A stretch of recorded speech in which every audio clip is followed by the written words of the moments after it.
we're going to move on to our professional keynote to wrap up this year's WrestlePosium. And for this keynote, we have, and I know I'm not going to say your name right, Brad, so I apologize, but Brad Balukjian. Yeah, Maybe that's pretty good.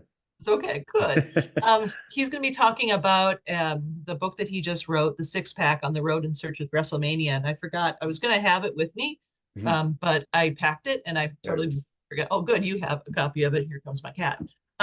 So Brad is a science professor, but he's probably better known for actually doing these types of books that look at sports in different ways and look at his experience in the history of these sports. So for this most recent book, he's looking at several individuals from the history of WWF in particular, but also from his fan history too, and going on and seeing where they are now. And did this big road trip, and it was really a fascinating study that I would love to emulate at some point. So, Brad, I'm going to throw it over to you. Thank you so much, Carrie Lynn, and great to see you. Thank you for having me, everybody. Carrie Lynn was kind enough when I was on the road trip to track down these wrestlers in 2022 to meet with me, and I was able to interview her about her role in the association and some questions about the meaning of wrestling and its popularity. So it is great to be here. Also got to meet with Tanisha Singleton. So thanks everyone for having me. And thank you, Lowry, for that keynote. And I'm gonna address some of the things that Lowry brought up in my talk as well, in my exploration. So to share my screen here, let's see. Um, okay. Oh, that didn't work. Sorry. Okay. Um, Share screen. Okay.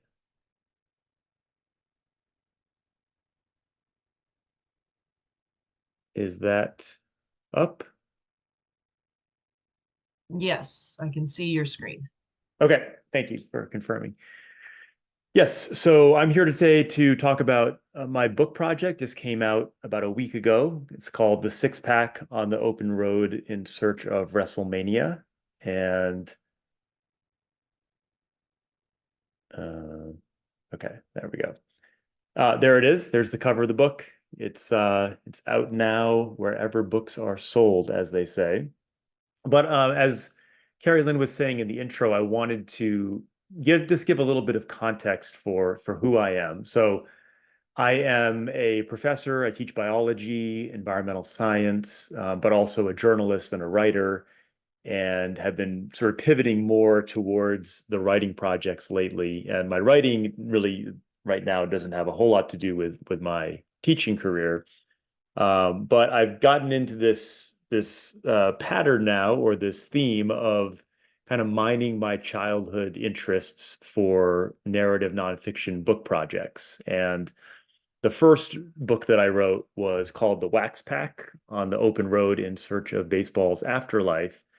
And for this, I got a pack of baseball cards from 1986 that had never been opened and said, whoever's in this pack of cards, I'm going to go track them down all over the country, drive thousands of miles, and tell the story of, what happens to baseball players when they're long retired and out of the spotlight. And it became this part memoir, part exploration of my heroes, looking at how people deal with the loss of fame, and really just a human interest story, looking at vulnerability and growing up and these sort of bigger themes well beyond baseball. After this, I said I wanted to go on and do something similar with professional wrestling because as a kid, I loved baseball cards. I also loved pro wrestling. I'm 43 years old, so I grew up watching WWF in the 1980s. And as I got into this new book, this new wrestling book, I realized just in thinking of my career how really how many parallels there are between science and journalism that I didn't expect would emerge, and certainly wasn't really thinking about when I was doing my PhD research. So again, just a little bit of backstory. My as an academic, as a scholar, my research for my PhD was on studying these very colorful insects. They're called plant bugs that live in Tahiti, on the islands of Tahiti, and figuring out how many species of insects were there and doing all the taxonomy and analyzing their DNA and their morphology and kind of doing very Darwinian type field biology that would have been very in vogue in the 1860s, and was hard to get funding for because it's not the most sizzling research you can do nowadays, but made me very happy. And so that was my sort of academic background in research. And certainly what I'm presenting here today in my book is not, this is not peer-reviewed academic research, but I realized that there is definitely this similarity in my process that I use. And I'm sure my PhD advisor would would kind of raise her eyebrows to know that I was using my training in grad school to apply to an examination of professional wrestlers from the 1980s. But that being said, there was a lot of overlap in what I was trained in, the scientific method we all learn in school, and what we could also just call the journalistic method, which you start with some question, you have some hypothesis, you go out there and do your field work to collect data, to test that hypothesis, analyze the data, ultimately come up with a conclusion based on the weight of evidence that either supports or refutes the hypothesis. And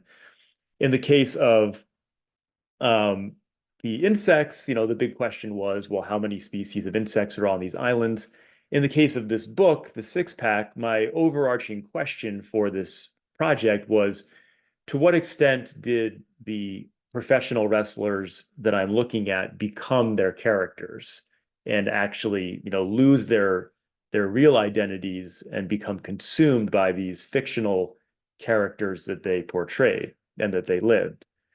And just to give you more of a concrete description of the book's premise, it's the story of 6 wrestlers that were on the show in Madison Square Garden on December 26, 1983, when the Iron Sheik became the WWF champion, plus Hulk Hogan and Vince McMahon, because you kind of have to include them to tell the story of this era.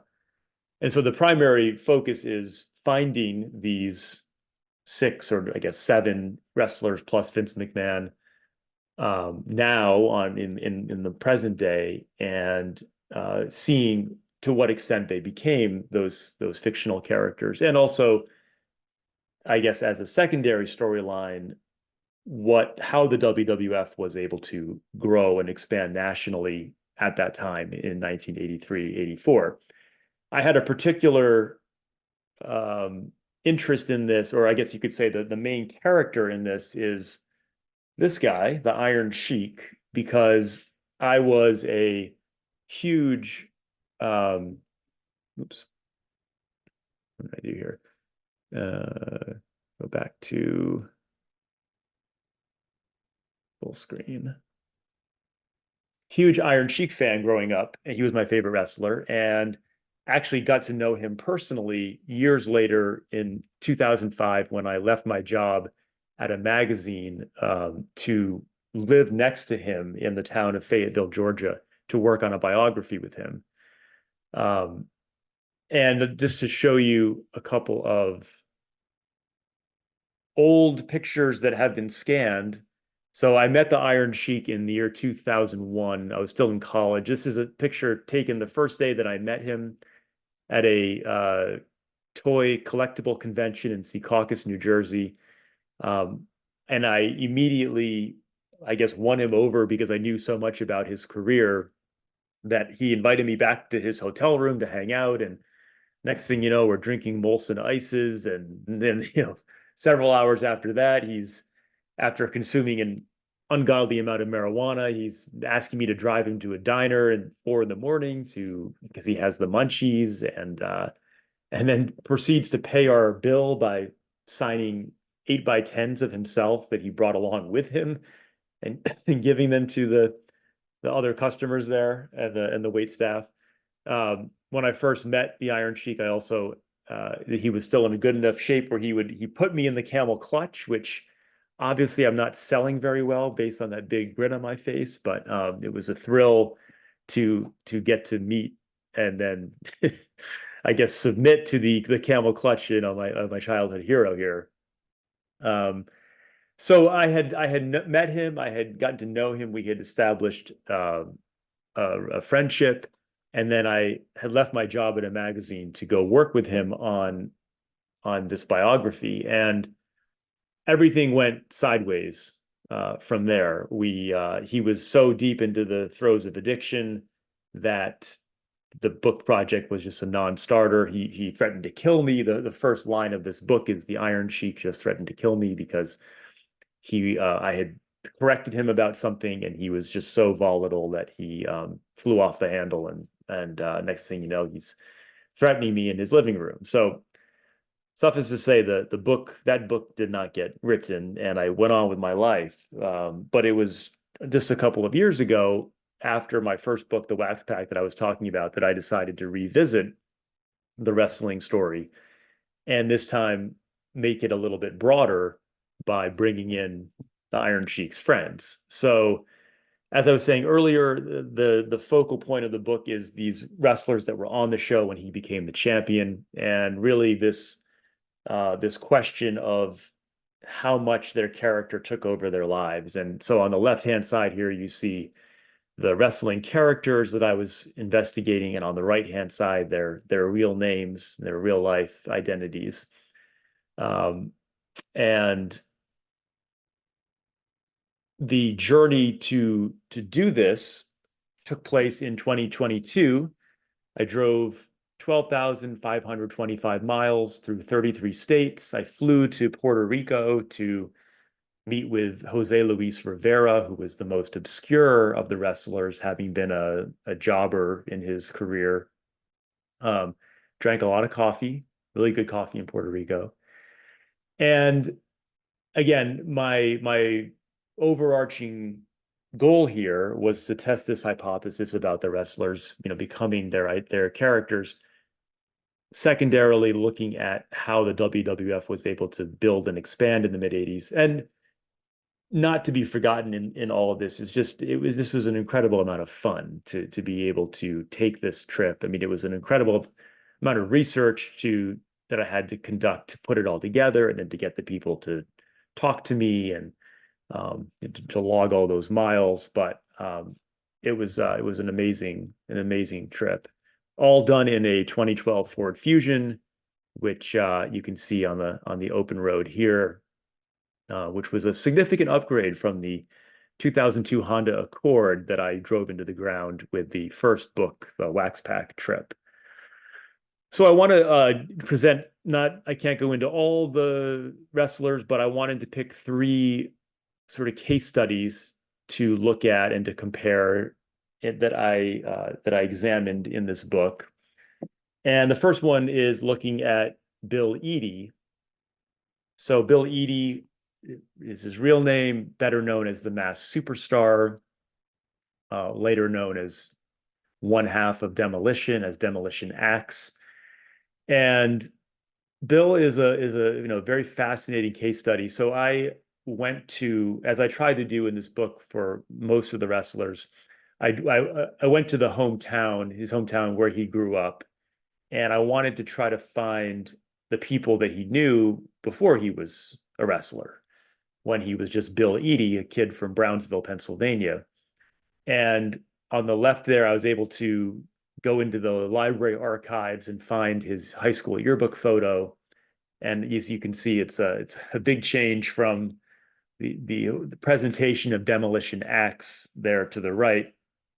But I was able to go to Brownsville. Here is the downtown area of Brownsville. And Brownsville's a wonderful town in kind of Western Pennsylvania, not that far from Pittsburgh, an old coal mining town on the river there that had its boom in the 1940s or 50s, and has fallen on hard times like so many of the towns that were dependent on that industry. And there's been a bit of a revival in recent years based on things like tourism.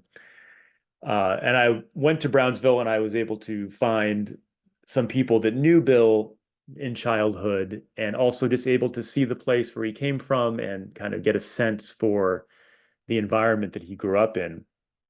And then after that, I went and met with Bill in Charlotte, North Carolina.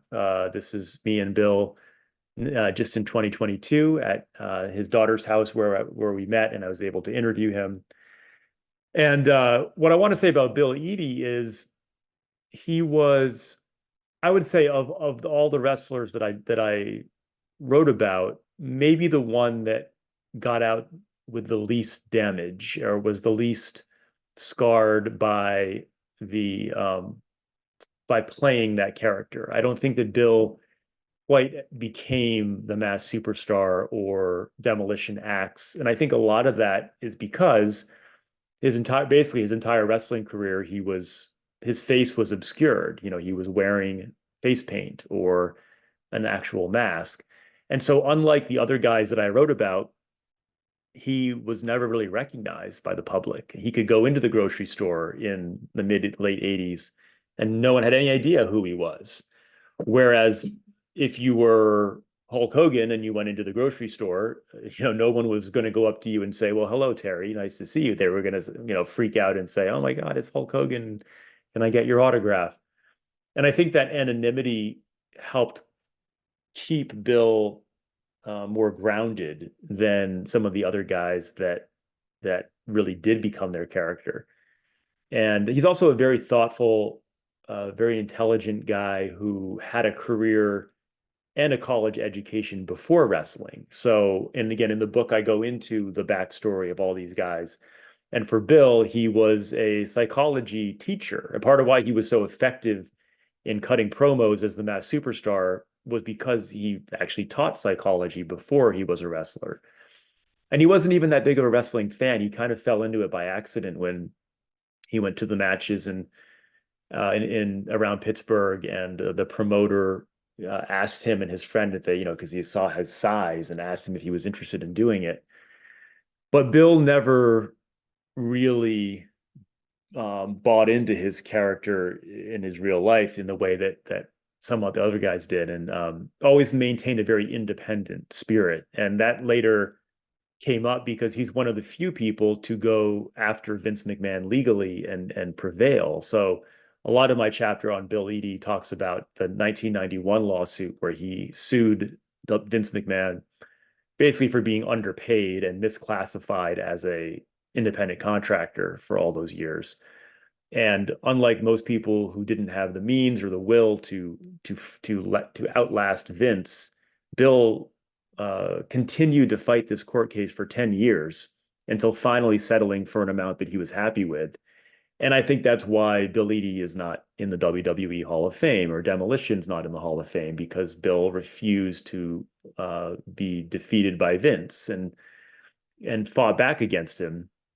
Later on, Bill joined the group lawsuit with 59 other people to sue WWE about the CTE issue and how they were, classified as independent contractors. And although they didn't prevail there, I was able to track down their lawyer, and I get into that lawsuit and really uncovered some of the research and the discovery from both of these lawsuits that really show in stark reality how much Vince was profiting on the backs of these guys. Like, one example I talk about in the book is where in the discovery files from the lawsuit, in one quarter, one of Bill Eadie's action figures sold like 225,000 units for a gross of over $800,000. And of that, Bill only got 1.4% in royalties, which Vince probably considered generous, considering that contractually he didn't have to give them anything because he basically pressured all the talent starting in 1984 to sign these boilerplate contracts that said that he was not responsible for any merchandise money. So So Bill is kind of, if there's a champion of sort of fighting back and these labor issues we've been talking about, Bill is a good example of that particular issue. The next case study I want to talk about is Bob Remus, better known as Sergeant Slaughter. And again, there you have Bob Remus's high school yearbook photo from Eden Prairie, Minnesota. And I was able to travel there and do some research and meet some people that knew him. And this was a particularly interesting situation. In the storyline with this chapter was this unlike Bill Eadie, Bob Remus full on became the character of Sergeant Slaughter, so much so that until just a couple of weeks ago with an A&E documentary, he was still publicly saying that he had served in Vietnam. And when at the time of the research and the writing of this book, there had been numerous articles that had come out basically showing and proving that he had never served. And yet in his interviews and, kayfabe long being gone, he continued to say that he had been in Vietnam for several years. And it was baffling to me as I did the research on this for this, like why he was continuing to sustain and further that storyline. Like it's weirder to continue the lie than to just say, oh no, that was my character. But I think that he had, so many of these guys were so protective of the business in the kayfabe era that he just had a hard time letting go of that. And so in my research for Bob, so Bob eluded me. He did not want to talk to me, despite my best efforts. Continued to avoid me, and so I actually literally went to his house in North Carolina to knock on the door, and that's his front door, Sergeant Slaughter's house. And I wrote about that in the book and that experience. And also, just trying to get at this because I think he didn't want to talk to me because I was going to ask him about this issue about having served in the military. He ended up not being there that day, and it looked like he was going to be the one guy that I wasn't going to get to see at all in this book. And then just the sort of strange turn of events that occurred. I turned the book in June of last year, and a week after I had turned it in, I got a text from the Iron Sheik's daughter saying that he had just passed away, and they were having a funeral and inviting me to the private service. And so I scuttled all my plans and found myself back in Atlanta unexpectedly at the funeral. Ended up writing the epilogue about that, and just crazy, just how it turned out. The one wrestler from his era that showed up was Bob Remus, Sergeant Slaughter. So I did see him. I didn't bring up anything book related, but I did go up to him and shook his hand and got to meet him in the end. And so our third study here is, of course, Khosrow Vaziri, the Iron Sheik himself. And there is a young Khosrow Vaziri in his military uniform, and he did in fact serve in the Iranian military. He was a cameraman in Tehran, Iran. Those things are all true. He had a fascinating backstory that I get into in the book, and I kind of go into the history of the relationship between Iran and the United States because the focal point for this book is this event when Bob Backlund wins or loses the championship. And back in 1983, different time, it was just considered okay to, we're going to make the Iranian the bad guy because he's from Iran. And if you're American, you're good. And these very simplistic, jingoistic formula that had everybody hating the Iron Sheik. But I wanted to provide some context, some geopolitical context for that whole dynamic. And so I go into the history of how, ironically, the US and Iran were allies for a long time, and that, Iran's history having been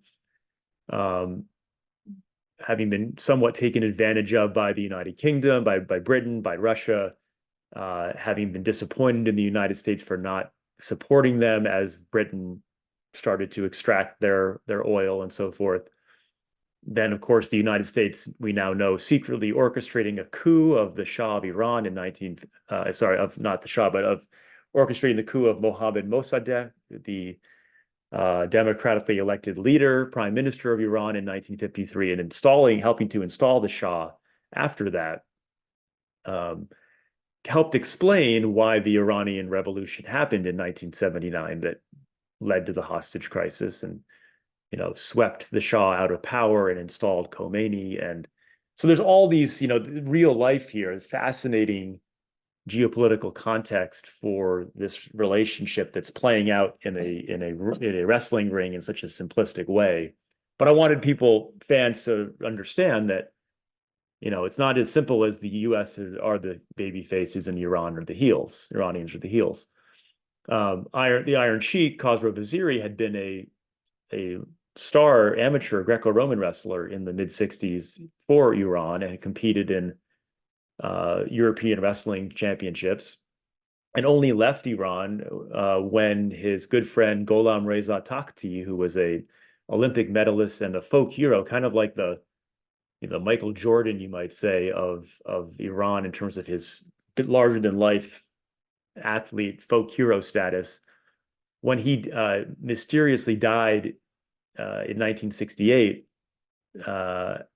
potentially allegedly suicide, potentially a hit by the Shah's secret police. Khosrow Vaziri was so shaken up and devastated that is why he left Iran and defected, got on a plane to Minneapolis, not speaking a word of English. And he's told the story over the years of how he first came to the country and met with Alan Rice, who was the Minnesota Wrestling Club coach at the University of Minnesota. I actually was able to find Alan Rice at a nursing home in Naples, Florida, 94 years old, and talk to him about the day the Iron Sheik came to the United States. And again, the ultimate irony in all this is that the Khosrow Vaziri, who plays, the anti-American heel, was probably more patriotic than any of these guys, more patriotic than Hulk Hogan. He loved America. He had left his brokenhearted from his home country and always loved the U.S. And so, this book is really an examination of truth and trying to seek truth in this world that is built on illusion. So I get into all the Iron Sheik's backstory. Of course, I had my own backstory with him having threatened to kill me in his living room. The book kind of culminates with me on the road going to find him again in Fayetteville, Georgia, which is a beautiful town outside of Atlanta with the world's longest courthouse bench for those trivia buffs out there. That's the courthouse. And then I was able to see the Iron Sheik one more time before he ended up passing less than a year later. And that's us at our reunion there. And so Iron Sheik famously, talking about becoming your character with all the Howard Stern stuff and all the crazy online Twitter stuff, he definitely became this, exaggerated fictional character. But I was glad to see that once he got off the hard drugs, he did go back to being the very serious, truly humble guy, Khosrow Vaziri, that he always was underneath. So just to kind of wrap up, my takeaways from this book is that really, almost all of these guys did become their characters, and you could call them the world's most committed method actors. And I think that current wrestlers don't have to deal with this quite the same way that they did back in this era. And some of these guys still struggle with, is Terry Bollea really Hulk Hogan or Hulk Hogan? How do we keep these people separate? A secondary theme, which I didn't talk about so much, but I was able to track down the CFO of the WWF right when Vincent Kennedy McMahon took over the company, and got a window into how they were able to fund their expansion. And again, one of the keys was classifying these guys as independent contractors and not having to pay benefits. And I don't think that they would have succeeded if they hadn't done it that way. But in interviewing both office employees and talent, wrestlers from this era, pretty much across the board, people did not have good things to say about Vince, the person, and how he treated the the talent and the employees. They all respected his business accomplishments, but said that there was a lot lacking in the compassion there. And then finally, I with both this book and the baseball book, I think one of the things that I took out of it, and I hope the readers take out of it, is really this is about meeting your heroes, but then when you meet your heroes, realizing how much you have in common with them. Even people in a profession as bizarre as professional wrestling, these guys really deal with and the same things that we all deal with, that the challenges of addiction, of aging and divorce and all these things that are just things that everyone has to deal with. The wrestlers, of course, they have some of these challenges are particularly difficult given their profession, but I think realizing the common humanity that we have with these guys was something that I took out of it. So with that, just say thank you. Please get in touch, keep in touch. My email, my Twitter, my Instagram, my website. Wanted to leave some time for any discussion or questions. So I think I'll stop the share now.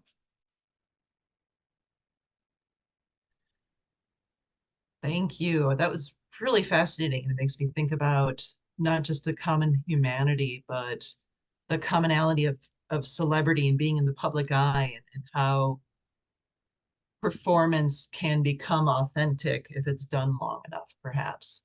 But I don't want to wax poetic on any of this. So, anyone have any questions, comments, anything that you'd like to ask Brad about in terms of the book and his experience, maybe even writing the book too? And I know that I appreciate the talks that I was able to see, and having been from academia, obviously mine is not in the academic vein, but hopefully that there's an interest there in some of these themes that could also be studied in a very academic way. Oh yeah, definitely. Jory.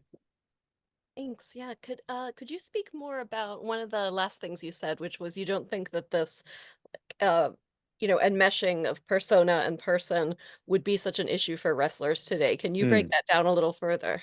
Yeah, great question. I think that there's still a ton of reform that needs to be done for wrestlers. Some of the stuff we were talking about earlier, like they should be classified as employees. That it's just ridiculous. I don't know how they're not. You read the IRS's definition, and it's like they're employees. They're not independent contractors. Unionization, so forth. But I think that when kayfabe ended and things started changing, I think that wrestlers today, first of all, their schedule is not as demanding. They may wrestle 2 to 3 times a week instead of 6 or 7.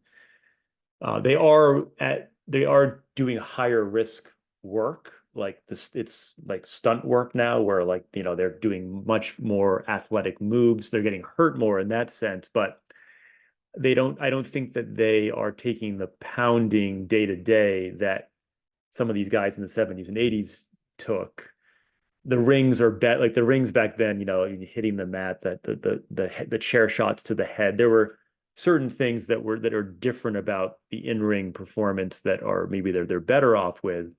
But I think it's mostly that the characters, so John Cena or Roman Reigns or Sami Zayn or take any of these, Becky Lynch, these they may not be literally their given name at birth, but they're playing a character that's closer to an extension of themselves versus a complete cartoon of like the Iron Sheik or the Macho Man or the Undertaker.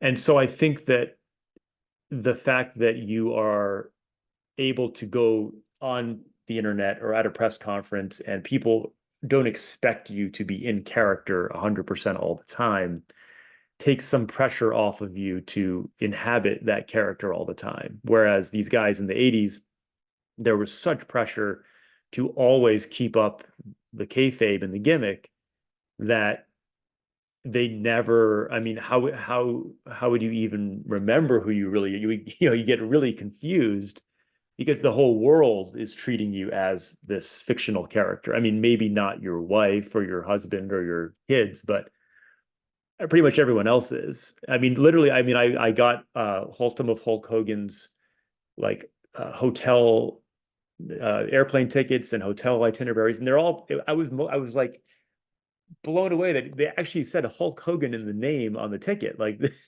for like an airplane. Like that's insane, right? That you would have Hulk Hogan on your airplane ticket. So I think that the guys now and the women now, they're not going to they'll have a better distance from their character so that when they are done performing, it won't be such an adjustment.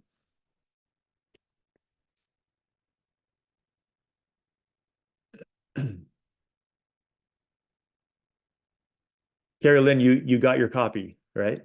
Yes, I Okay, did good. get my copy. And Good. I was going to say some things, and I think Fred just put this into chat as well, because I know when I met Danhausen at a C2E2, had his face painted, Mm, but he wasn't using Danhausen voice, he was using real voice. And that disconnect I found shocking. It was kind of this weird sense because you do have people like Orange Cassidy, Danhausen, MJF right. never seem to be out of character in public. And what do you think about Yeah. those examples? And that's a good point, Fred. That there are, and I think that that's sort of the new kayfabe in a way is like that blend, like bringing the reality into the show so much so that the fans start to wonder, oh, like this is real, or right, like it's still playing with that dichotomy in that liminal zone between kayfabe or between shoot and work, the way we used to look at like I mean, maybe watch a match from the old days and like, oh, well, that move seemed like that really hurt. Now it's more like, oh, that promo, that's real life. So there are people that still, I mean, it's still a thing. Like kayfabe is not entirely dead in that sense.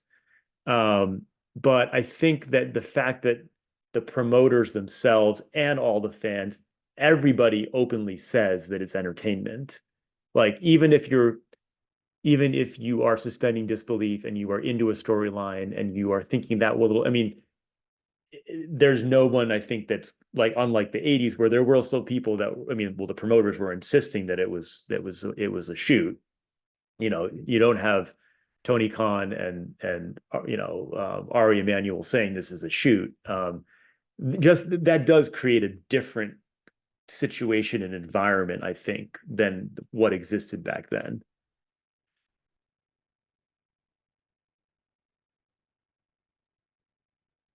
Yeah, I don't know when the last time was we had fan attack a wrestler because of the wrestler's character. Well, I'm glad you brought that up because that was something that all these people, I mean, they all had been like stabbed. I mean, it was like, oh yeah, like I've been stabbed, 3 to 7 times, and it's like, so yeah, that was a real thing. Like they were physically in danger often back.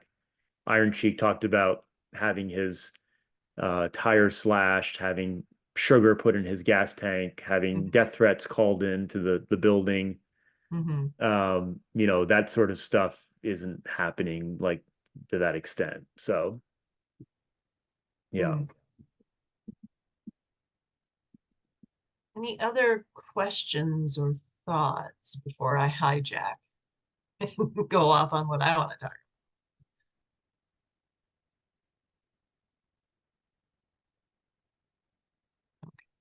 They're coming in. I'm going to keep monitoring chat for Okay. Well, that. thank you, everybody. Appreciate it. Um, let's see, how do I want to put it?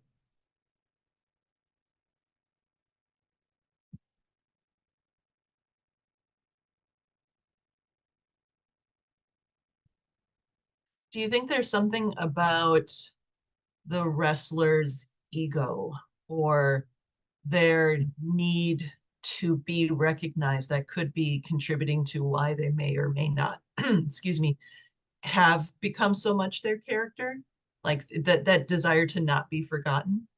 Yeah, I think that even more than baseball players, that is a factor. And I think it has to do with the individualistic nature of wrestling that Mm, you are, and many wrestlers have talked about this, right? That just that palpable, that just intangible, that rush that they get when mhm, they're on and the live crowd is in their hands, right? And I think that that's why we see like Ric Flair having a last match and still saying, "Oh, I'd like to have another last match," mhm, or so many of these guys, Mick Foley talking about, I mean, it's like this should not happen. Like, they need to end it. But I mhm, think the ego, it is so stroked by the attention you get from mhm, that unique stage that you're on as a wrestler that I don't think other sports could quite replicate. And mhm, even like music or something, it's like you have that rush, but there's that give and take with the audience in wrestling that is mhm. without parallel. Yeah, I think of parallels to maybe, because I'm coming at it from like a fan studies perspective. If you think about actors who might have been on a short-lived television show or in a cult movie, and so they're very popular to a specific segment of an audience, but they, maybe don't have a career or they haven't done much beyond that. And you see them touring conventions. Right. That almost seems to maybe be a parallel, especially given how many of these older wrestlers, and even now, I mean, like I said, I'm making this right now for Samoa Joe. I mean, Sting, Samoa Joe, MJF, I'm meeting all of them in C2E2 in a couple weeks. That idea of trying to keep your legacy alive and performing to expectations of your fans. Yeah. Yeah. And I mean, just a little side note, I was just at WrestleCon a week Mm, ago, and my table was next to the Hardy Boys, and for 3 days, and in one day they made almost $50,000 in one day from selfies and autographs. So that's also part of it. It's like, I mean, you're getting that much money for one day and not having to take a single bump. mm-hmm. Yeah, so it's the performance is also, it's the late stage capitalism. It's also being driven by the fact that that's what the market is demanding in a sense. Yeah. Yeah. Don't know what that says about us, but it's something to Hmm. consider perhaps. Hmm. Well, thank you, Brad, for coming in. And I do recommend, if you're interested, especially in this era of wrestlers, if you're interested in the relationship between wrestlers and their personas and the fans that maybe continue to support them, all of this, I think it's a great book to check out. And I also like this idea of as a model for different types of scholarships too, because this is kind of like an autoethnography meets interviews coming from a Yeah. qualitative Yeah. perspective. So I Yes. think this idea of getting out there and touring professional wrestling, I think, is a very important thing given how much professional wrestling is that embodied experience, which we heard from earlier today of the person who did the. I'm just amazed that you actually got in the ring and did the bumps. So embodying the wrestling is very important here. So thank you everyone for coming to WrestlePosium 5. That is a wrap for 2024. Uh, look, be on the lookout for the various calls, the information we put out. Follow us on Twitter at the PWSA. Join us on the Discord if you haven't yet. Make sure you contact us via email, either for the association directly or Chris Olson to talk about the journal. And yeah, if you came here, you're in my database, I'm going to be reaching out to you when it comes to membership stuff. So be on the lookout for emails from the PWSA.